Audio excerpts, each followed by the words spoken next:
Nós temos visto no decorrer aí desses domingos acerca de esperança, e hoje nós queremos ver acerca de um tema que está relacionado ao momento que nós temos vivido como indivíduos, como nação, que é acerca de governantes, acerca de nações, acerca do controle, acerca da soberania.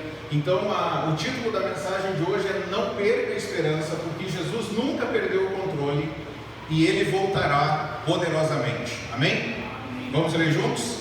Não perca a esperança, porque Jesus nunca perdeu o controle e Ele voltará poderosamente. Spurgeon, obrigado meu irmão, um grande pregador, ele faz uma citação histórica aqui. Ele diz o seguinte: Napoleão, aquele líder militar francês, uma vez ele ouviu a frase de que o homem planeja e Deus define. O homem planeja, mas é Deus que define.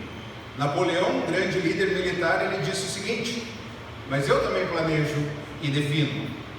Como você acha que ele planejou e definiu? Ele planejou tomar a Rússia, ele planejou tomar toda a Europa, ele planejou destruir aquele poderio. E o que foi que aconteceu? Como ele definiu? Ele voltou isolado e sozinho. Seu poderoso exército foi eliminado, simplesmente exterminado. Seus homens praticamente devoraram uns aos outros por causa da fome. Vamos ver juntos? O homem planeja e Deus define. Deus é soberano. Esse é um atributo de Deus que Ele nos humilha demais. É reconhecer que Deus tem o controle de tudo o que acontece na nossa vida. É reconhecer que Deus faz o que Ele quer fazer, não o que eu quero, mas Ele faz o que Ele quer. Ele não se dobra à minha vontade, sou eu que devo me dobrar à vontade dEle. Então é reconhecer que Deus tem o controle de tudo o que acontece na nossa vida, ter a certeza de que Deus tem o controle de tudo o que acontece na nossa família, no nosso casamento, de tudo o que acontece na igreja dele, de tudo o que acontece na sociedade. Deus não é um Deus limitado, Ele tem poder, e todas as coisas, elas apontam e são direcionadas segundo a vontade dEle. E no tempo certo Ele vai voltar poderosamente, vai voltar de uma forma gloriosa, majestosa. É isso que nós anunciamos quando nós participamos da ceia. Nós dizemos que Jesus veio, nós dizemos que Jesus venceu, e nós dizemos que Jesus, Ele voltará. Ele voltará com grande poder, e é sobre isso que nós queremos refletir nessa noite. Não importa o que aconteçam nas eleições, o controle permanecerá nas mãos de Deus. Não importa a decisão que for tomada, o plano de Deus não vai ser nem adiantado nem atrasado.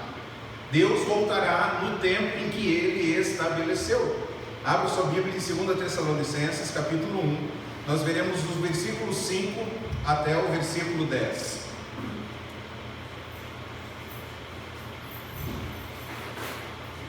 Segunda Tessalonicenses capítulo 1, versículo 5 até o versículo 10.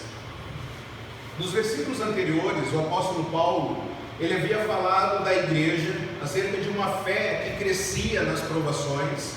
E é interessante que muitas pessoas, quando estão sendo provadas, a fé delas diminui, enfraquece, mas a fé verdadeira, quando provada, ela é lapidada, ela cresce, ela brilha mais acerca de Jesus. E o apóstolo Paulo fala então dessa fé que crescia nas provações. Ele fala dessa igreja que era uma igreja que amava as pessoas, e que nós devemos amar na medida em que nós somos amados por Deus, não na medida em que as pessoas nos amam. Isso é muito importante a gente aprender isso na prática, que nós devemos amar na medida em que Deus nos ama, e não na medida em que as pessoas nos amam. Porque na medida que as pessoas nos amam, se nós formos amar elas dessa forma, nós amaremos da seguinte forma: olho por olho e dente por dente. Feriu, eu vou ferir. Falou mal, eu vou falar mal também. Me agrediu, eu vou agredir também. Mas nós devemos amar na medida em que Deus nos ama. E era uma igreja que perseverava nos sofrimentos, e nós só conseguimos perseverar se nós temos esperança. E aí o apóstolo Paulo, ele começa então a fazer essa dobradiça no assunto a partir do versículo 5. Veremos o versículo 5 até o versículo 10.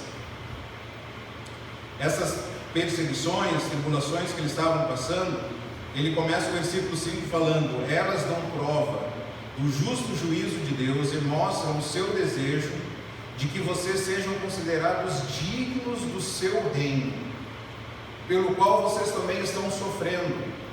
É justo da parte de Deus retribuir com tribulação aos que lhes causam tribulação e dar alívio a vocês que estão sendo atribulados, e a nós também. Isso acontecerá quando o Senhor Jesus for revelado lá dos céus com seus anjos poderosos em meio a chamas flamejantes. Ele punirá os que não conhecem a Deus e aos que não obedecem ao Evangelho de nosso Senhor Jesus. Eles sofrerão a pena da destruição eterna, a separação da presença do Senhor e da majestade de seu poder.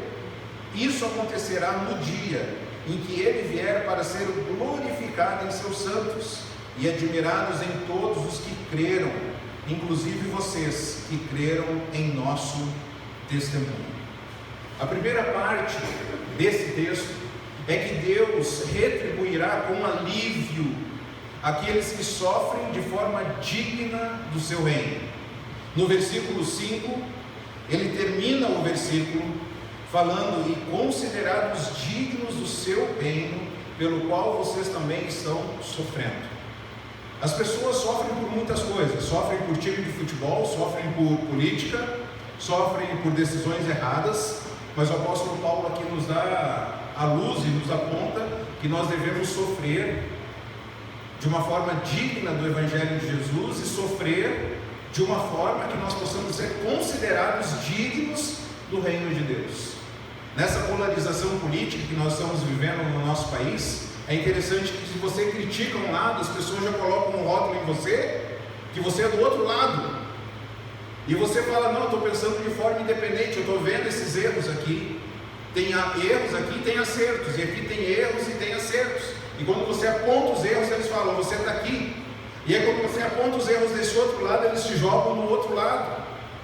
E é interessante que a preocupação que nós devemos ter não é se nós somos de direita, ou se nós somos de esquerda, ou se nós somos do centro, mas se nós somos do reino de Jesus, sermos considerados de forma digna que fazemos parte desse reino. Então, se nós sofrermos de forma dignas de Jesus, porque o texto de Filipenses, ele diz que a vocês foi dado o privilégio de não apenas crer em Jesus. Não sei se você conhece esse texto, mas ele é muito interessante. Vamos até dar uma olhada lá, Filipenses capítulo 1, versículo 29. Deixa marcado Tessalonicenses, volta um pouquinho, Filipenses capítulo 1, versículo 29.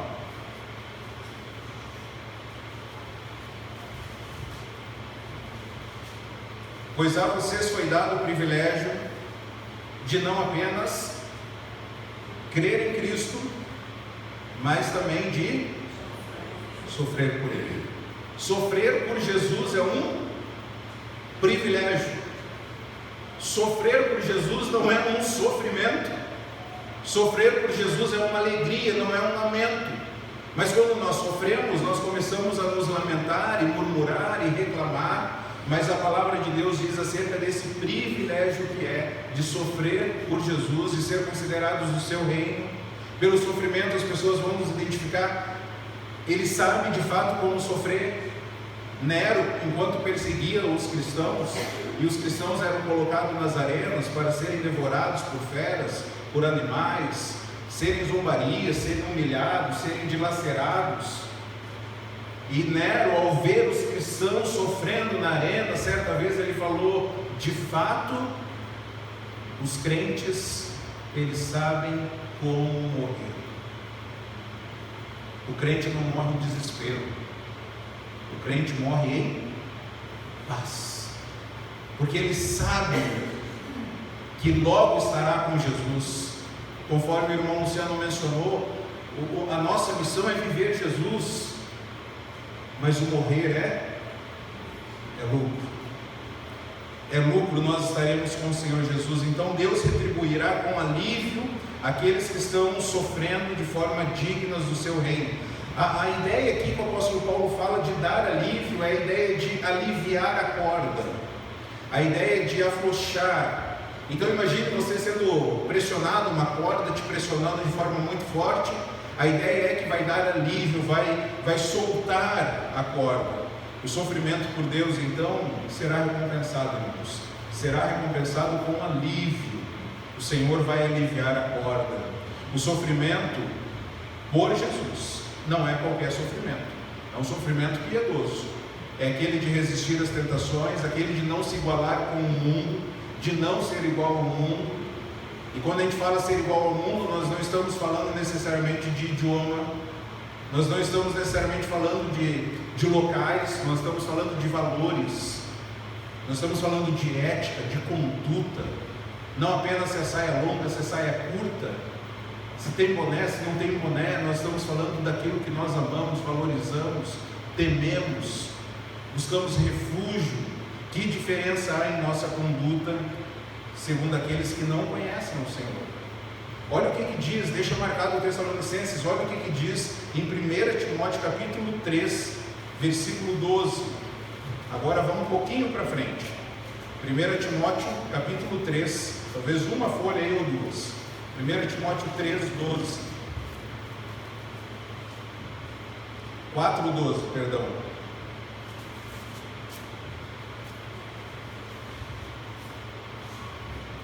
Falei errado de novo a referência. É 2 Timóteo 3, 12. 2 Timóteo 3, 12.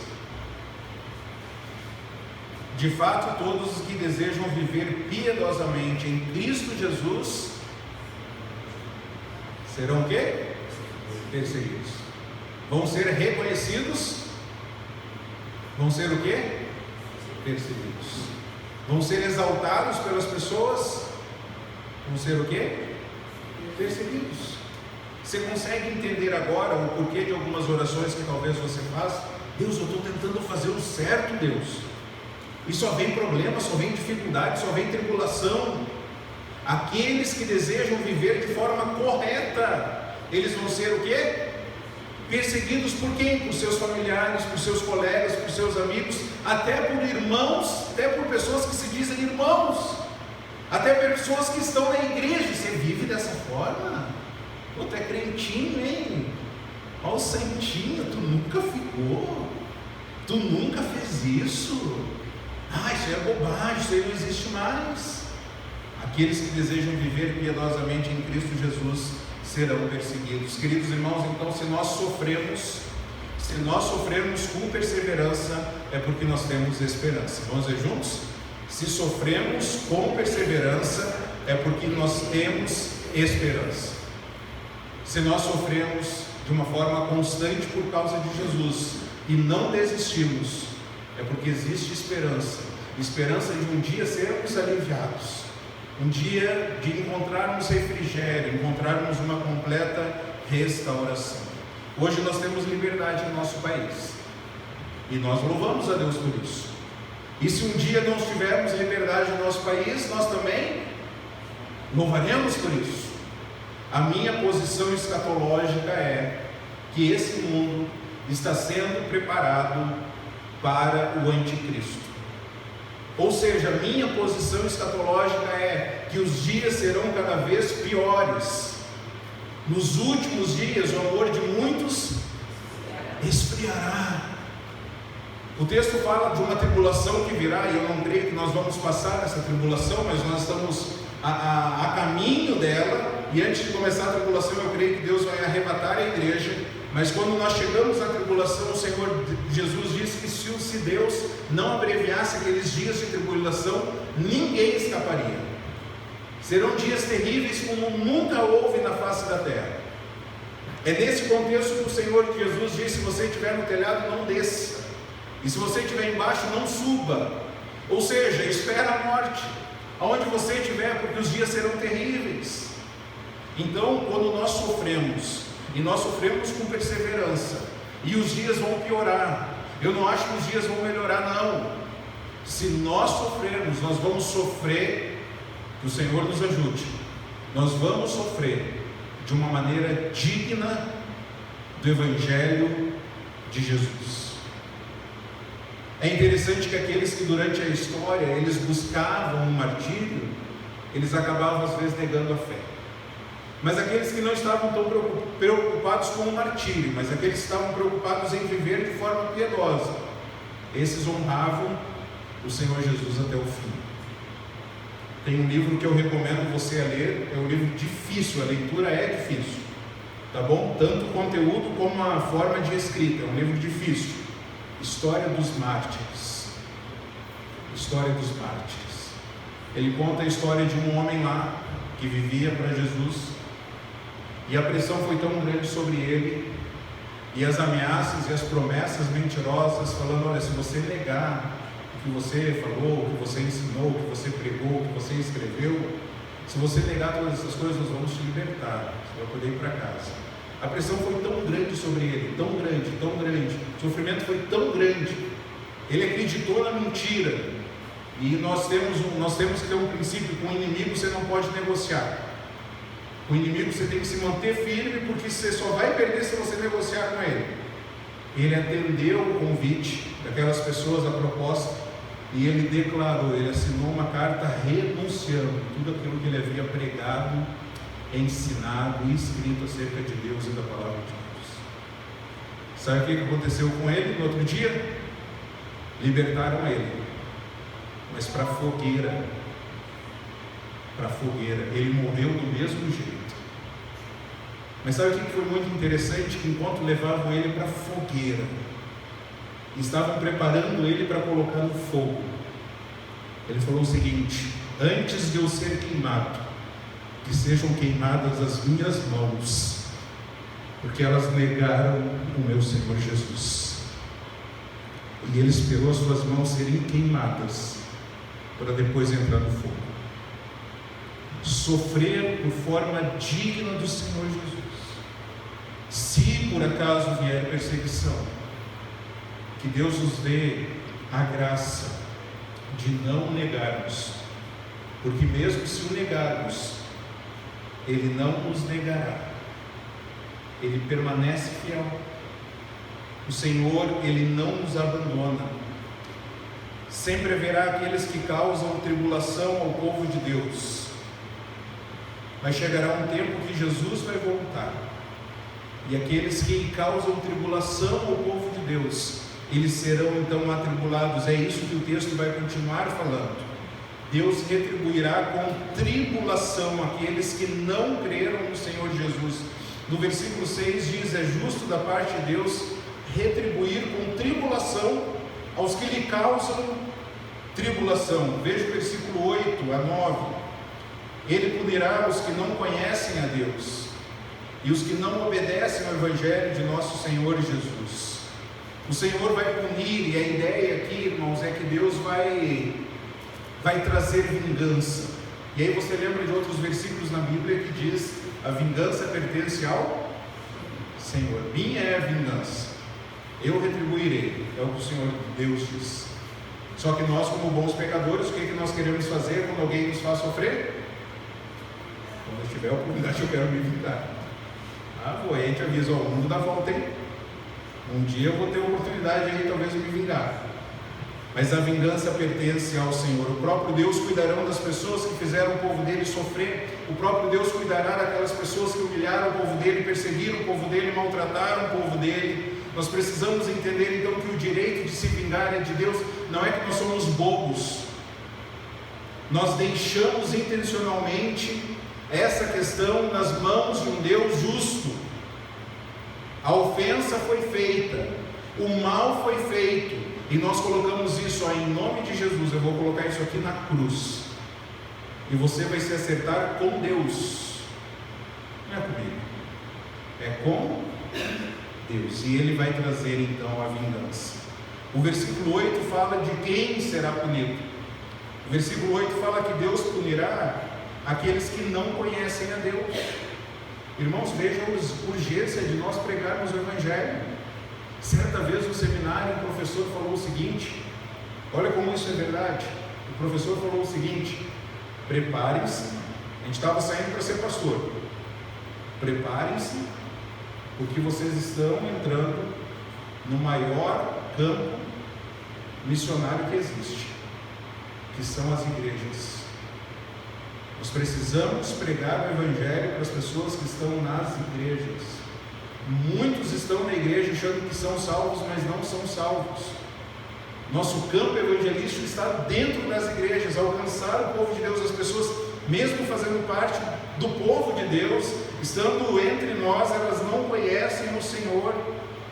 A nossa missão é fazermos então discípulos, porque Deus oferece a reconciliação, Deus oferece o perdão, Deus oferece a restauração. Então fale do amor de Jesus, anuncie a Cristo, convide as pessoas para o seu pequeno grupo, comece um estudo na sua casa, comece reuniões de comunhão na sua casa, convide seus familiares, seja intencional nos seus relacionamentos, convide para sair, convide para tomar um café, passe férias juntos, pega um final de semana, vai para a praia, vai para a montanha, coloque em oração: Deus, eu quero ganhar esse meu amigo, eu quero ganhar esse meu amigo, os meus familiares para Jesus. Faça o que nós devemos fazer, que é a nossa missão. O Senhor punirá aqueles que não conhecem a Deus, e a culpa não é de Deus, a culpa é nossa, que nós não estamos ensinando as pessoas. E o Senhor punirá aqueles que não obedecem ao Evangelho do Senhor Jesus. Então, se por um lado a gente fala: não, mas eu conheço Jesus, eu sei quem é Deus, mas o Senhor vai punir aqueles também que não obedecem ao Evangelho do Senhor Jesus. Fé sem obras é morta. Sejam prontos para ouvir, tardios para falar, tardios para irar-se. O livro de Tiago, ele apresenta de forma muito prática a fé. E aí ele vai falar: não sejam então apenas ouvintes da palavra, mas sejam o quê? Praticantes. Olha que interessante. Seja pronto para ouvir, mas ouvir o quê? A palavra, e colocar a palavra em prática, porque senão nós somos como um homem que olha no espelho e de repente a gente já esqueceu a aparência. E como isso é verdade nos nossos dias, né? Como a vaidade cada vez maior, as pessoas olham no espelho, daqui a pouco olham de novo e arrumam, porque esquece a sua aparência. E é preciso olhar de novo. Assim é o homem que observa, mas não coloca em prática a palavra do Senhor. Deus punirá aqueles que se recusam a fazer a vontade dele. Não adianta apenas fazer a vontade de Deus da boca para fora, não adianta fazer a vontade de Deus de forma apenas exterior, porque os fariseus, Jesus não poderia ter chegado nos fariseus e falar: gente, vamos começar o trabalho com vocês mesmos, vocês já são religiosos. Ele não pegou a galera que estava na metade do caminho, ele pegou quem nem estava no caminho ainda, fez deles discípulos de Jesus, discípulos dele, para anunciar o Evangelho dele. Então, pessoas que têm sede da palavra, que não apenas obedecem a Deus de boca para fora, o Senhor Jesus fala: eles são sepulcros caiados, eles são bonitos por fora, mas por dentro tem toda espécie de imundícia, tem podridão dentro deles, tem corrupção é algo que está estragando dentro deles. Eles são um túmulo que é muito bonito por fora, mas por dentro tem coisa nojenta. Façam tudo o que eles estão falando, mas não façam o que eles estão fazendo, porque eles não obedecem ao Senhor. Então Deus nos chama a obedecer ao Senhor, não apenas de forma religiosa, mas de forma interna, no nosso coração. A gente brinca lá em casa, às vezes com: olha esse olhar aí pecaminoso, hein? Sabe quando a pessoa dá aquela olhada assim, né? Aquela virada de olho? Quando dá aquele... Olha a respiração pecaminosa aí, ó. Não, mas só estou respirando. Está respirando de forma pecaminosa, porque o coração não está obedecendo, o olhinho está virando. Não, mas estou fazendo. Não está, porque o coração não está obedecendo. A obediência é interna. A obediência deve ser inteira, não apenas uma parte, mas fazer tudo o que o Senhor quer, uma obediência imediata. Deixa marcado aí Tessalonicenses e vai para o livro de Tito, um pouquinho mais adiante, Tito capítulo 1, versículo 16, algumas páginas à frente, depois de Timóteo. Tito 1,16.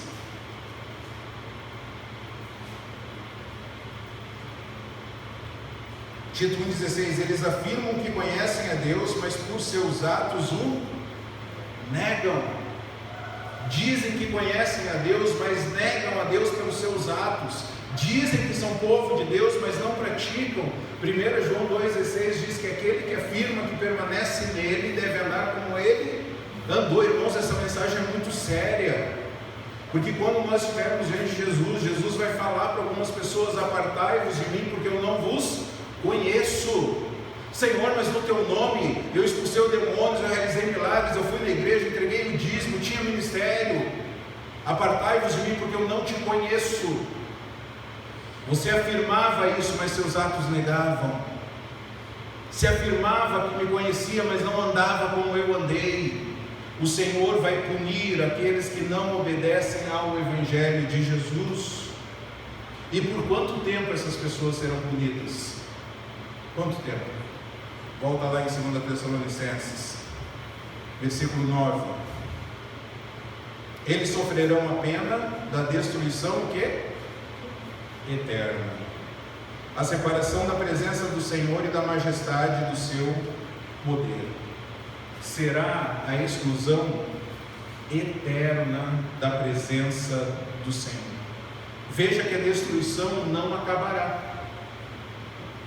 Consegue imaginar isso? A destruição não acabará, não vai ter fim. Não existe aniquilação. Tem algumas pessoas que acham que as pessoas irão para o inferno por um tempo e depois as almas não mais existirão. Isso não é verdade, isso não é um ensino bíblico. O ensino bíblico é que as pessoas serão destruídas de uma forma eterna, durante toda a eternidade elas sofrerão, porque elas não conheceram a Deus e não obedeceram a Deus. As pessoas então estarão eternamente afastadas da presença de Deus. Isso aqui causa temor para você? Isso aqui te assusta? As pessoas estão abrindo mão de 70, 80 anos para viver da forma que querem e passarão a eternidade no inferno. E algumas pessoas vão dizer para Jesus naquele dia: Senhor Jesus, mas eu sou teu povo. Ele fala: mas eu não sou teu Deus. Apartai-vos de mim, porque eu não te conheço. Eu não tive relacionamento contigo, você não me amou. Você citava o meu nome, mas você não se relacionava comigo.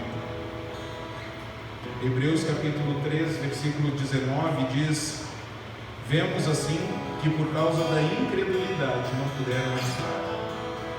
As pessoas escolheram não crer em Jesus. Irmãos, isso é triste demais.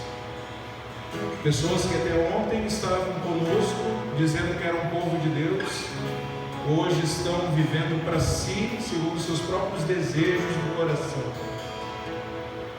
Deus retribuirá então a todos, os que creem, os que não creem em Jesus, quando Ele voltar. No versículo 7, na parte B, fala: isso acontecerá. No versículo 10 também diz assim, isso acontecerá. Quando que isso vai acontecer? Quando o Senhor Jesus for revelado lá dos céus, com seus anjos poderosos, em meio a chamas flamejantes. Jesus virá com poder. Jesus voltará de forma majestosa. Apocalipse capítulo 1, versículo 14 diz que os olhos de Jesus serão como fogo.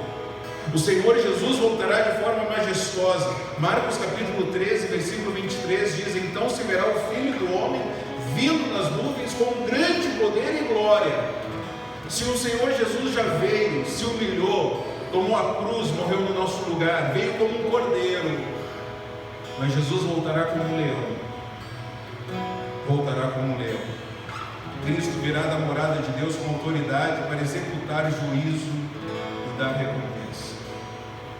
Virá com poder para castigar a impiedade. Isaías capítulo 66, versículo 15 diz que Jesus, o Messias, o prometido, vem com fogo, carros como um turbilhão, transformará sua fúria em ira e labaredas de fogo a sua repreensão.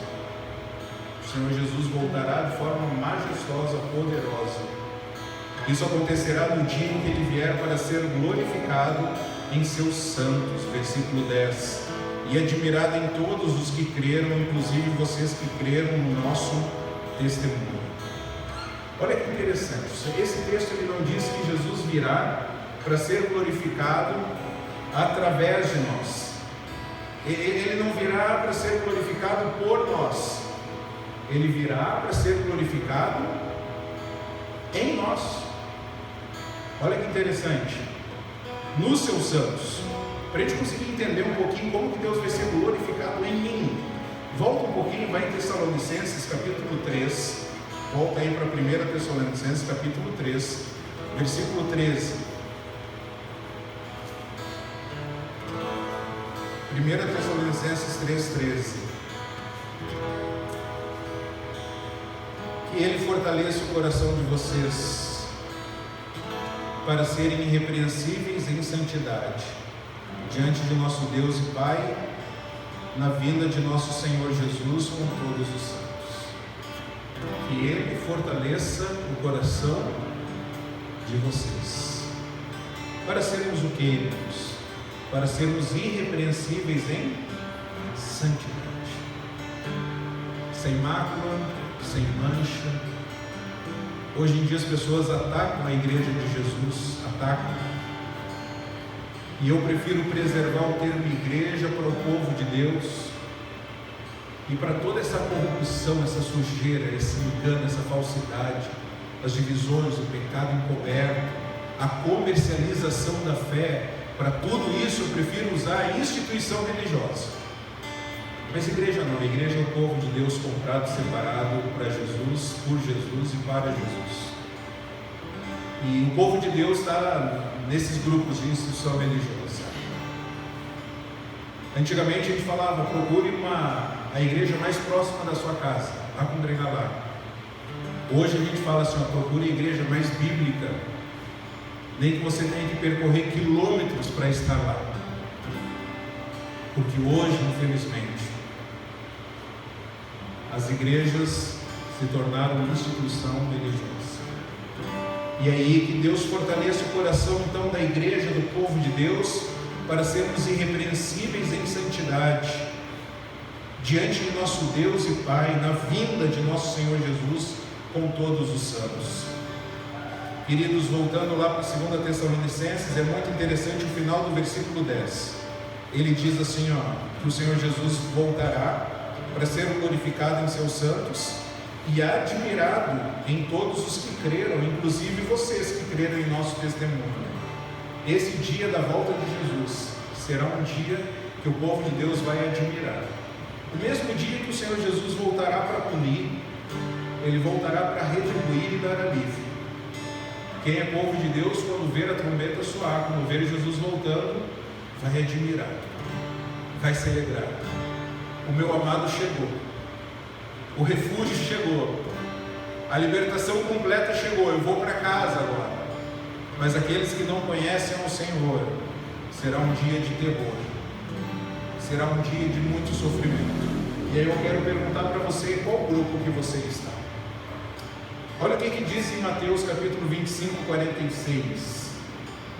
E esses irão para o castigo eterno, mas os justos irão para a vida eterna. Vamos ler juntos?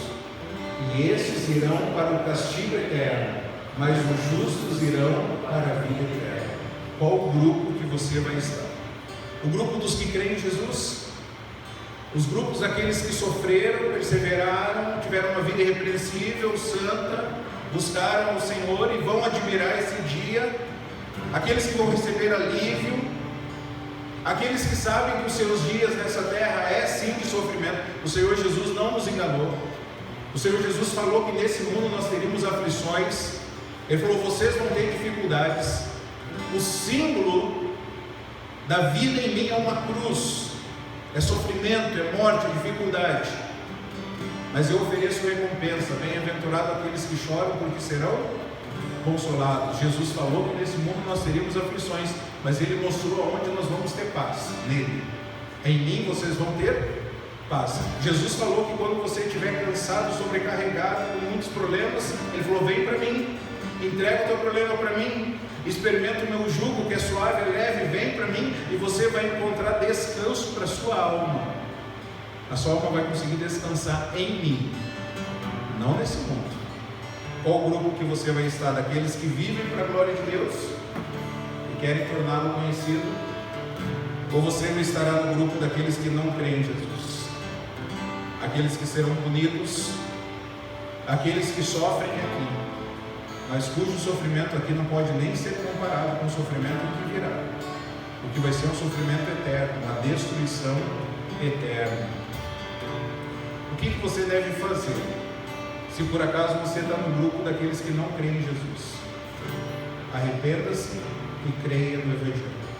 A mensagem do início do ministério de Jesus, João Batista: arrependam-se e creiam no Evangelho. Arrependimento e fé. Arrependimento e fé. Com arrependimento e fé você nunca vai perder a esperança. Então não importa o que aconteça nas eleições, não importa. O nosso futuro já é garantido. E aí a gente pode dizer, à luz desse texto aqui, no final vai dar tudo certo para aqueles que creem em Jesus. E no final vai ser muito pior para aqueles que não creem no Senhor Jesus. Esperança, irmãos, esperança. Nós podemos olhar para o final da história e saber que algo muito melhor vai acontecer.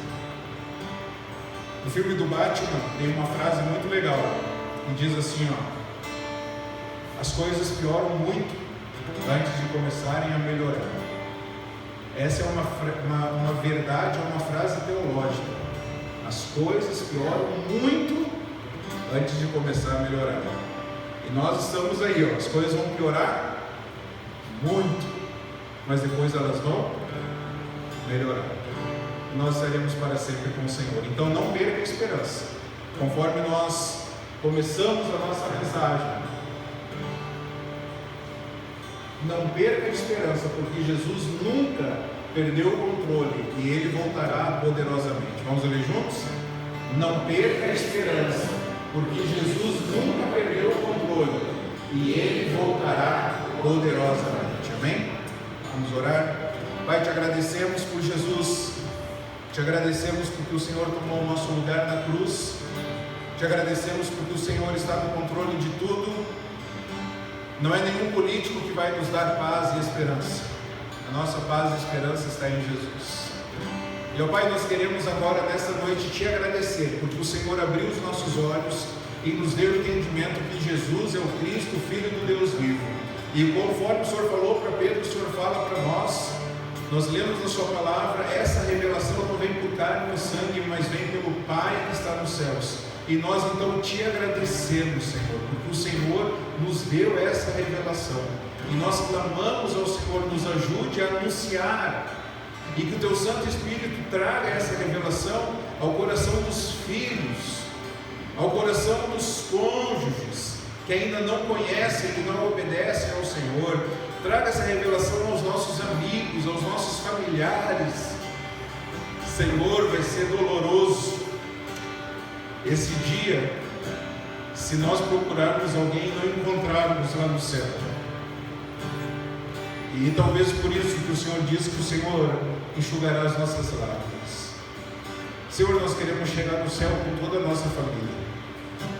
Nós queremos chegar no céu com os nossos amigos, com as pessoas que nós amamos, e com pessoas de todas as tribos, línguas e nações louvando ao Senhor para todo sempre.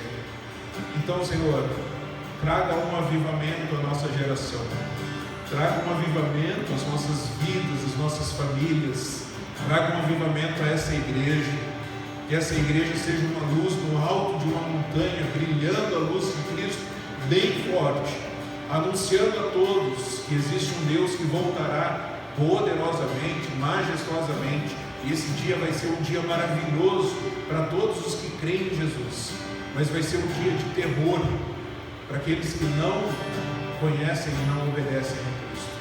Tenha misericórdia de nós, Pai. É no nome de Jesus, o nosso Senhor e Salvador, que nós oramos. Amém e amém. Que Deus os abençoe, queridos irmãos.